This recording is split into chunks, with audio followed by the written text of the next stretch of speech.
네, 이 내용 취재한 홍정표 기자와 좀 더 자세히 짚어보겠습니다. 홍 기자, 네. 학원이 아니기 때문에 이런 교육청의 방역 관리에서 제외된 체육시설 얼마나 되는 겁니까? 네, 대전 지역에 현재 그 신고된 태권도장이 346곳에 이릅니다. 예. 이 태권도장 말고도 합기도와 유도, 권투 등 예. 이런 체육도장이 500곳이 넘게 있는데요. 예. 그 학생들이 주로 배우러 다니기 때문에 학원처럼 여겨지고는 있지만 체육시설로 분류되는 곳들입니다. 이번 사태를 계기로 태권도장 등의 체육시설이 학원이 아니라는 사실을 처음 알았다는 학부모들도 상당한데요. 문제는 태권도장이 학원이 아니기 때문에 방학 중 방역관리 대상에서 빠진 사이에 이런 대규모 집단 감염이 발생했다는 겁니다. 맘카페를 중심으로 학부모들은 태권도장을 학원 수준으로 관리했어야 했다는 지적이 본물을 이루고 있습니다.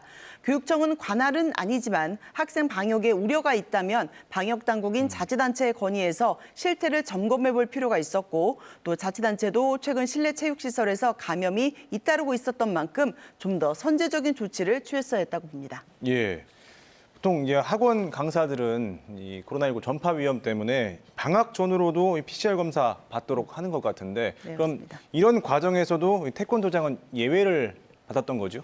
네, 맞습니다. 그 학생들과 접촉이 많고 또 여러 명과 함께 운동을 하고는 있지만 태권도장 종사자들은 PCR 검사 권고 대상이 아닙니다. 예. 오히려 이번 태권도장 집단 감염 사태를 보고 불안한 마음에 선별 진료소를 찾아서 검사를 받았다는 관장이나 종사자들이 있을 정도입니다.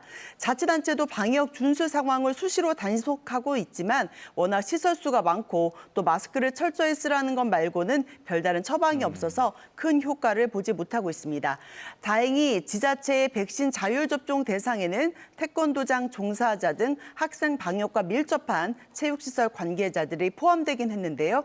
역시 빨라야 이달 말이나 접종이 시작될 예정이어서 여전히 그 방학 중 방역 관리에는 별 효과가 없어 보입니다. 지금 이제 백신 접종 얘기가 나왔는데요.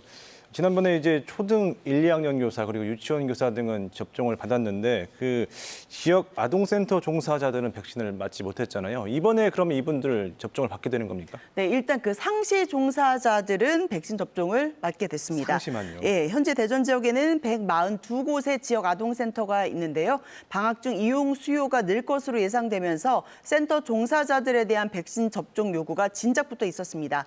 다행히 대전 지역 아동센터 상시 종사자 550여 명은 일단 접종자 명단에는 포함됐습니다. 문제는 시간제 종사자들인데요. 활동 프로그램 강사나 야간 돌봄사는 제외돼서 여전히 개인 접종 순서를 기다려야 하는 상황입니다. 예. 그 돌봄 공백이 발생하지 않도록 하기 위해서라도 또 2학기 차질 없는 전면 등교 시행을 위해서라도 관련 인력들에 대한 우선 접종이 시급해 보입니다. 예.